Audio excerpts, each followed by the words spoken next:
सोचिए क्या मंजर रहा होगा 26 अप्रैल की सुबह 7 बजे, जब आपके घर के सामने अचानक से 74 बुलडोजर, 3000 पुलिसकर्मी और 200 ट्रक और 1800 नगर निगम के कर्मचारी खड़े हो जाए। पूरे इलाके को चारों तरफ से घेर लिया जाए। क्यों?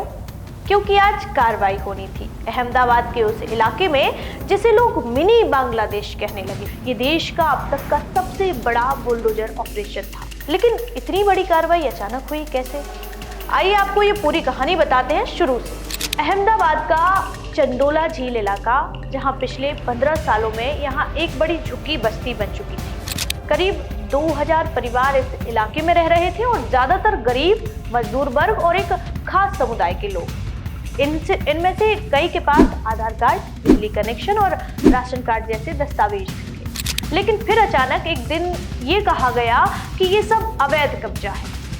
और फिर आती है 26 अप्रैल की सुबह 7 बजे ऑपरेशन शुरू होता है।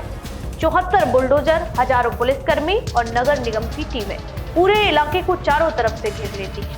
कई लोगों को तो नोटिस तक नहीं मिला था और ये सब उन्हें देखना पड़ रहा था। घर, दुकानें, स्कूल, सब कुछ घंटों में मलबा बन गया।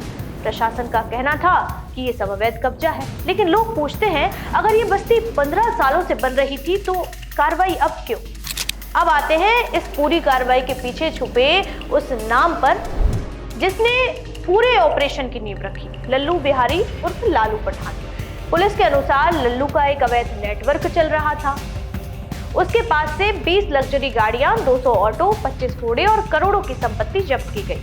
लल्लू पर आरोप है कि वह बांग्लादेश से लोगों को घुसपैठ कराकर यहाँ बसाता था और फिर हर झुग्गी से महीनों का किराया वसूलता था। ये पूरे रैकेट की तरह काम कर रहा था, जहां हर चीज का एक रेट था। अब सवाल उठता है कि क्या वाकई इतने बांग्लादेशी इस इलाके में बस चुके थे? भारत में बांग्लादेशी घुसपैठ की खबरें पहले भी आती रही हैं और अहमदाबाद के इस इलाके में भी कुछ लोगों की नागरिकता पर सवाल उठाए गए।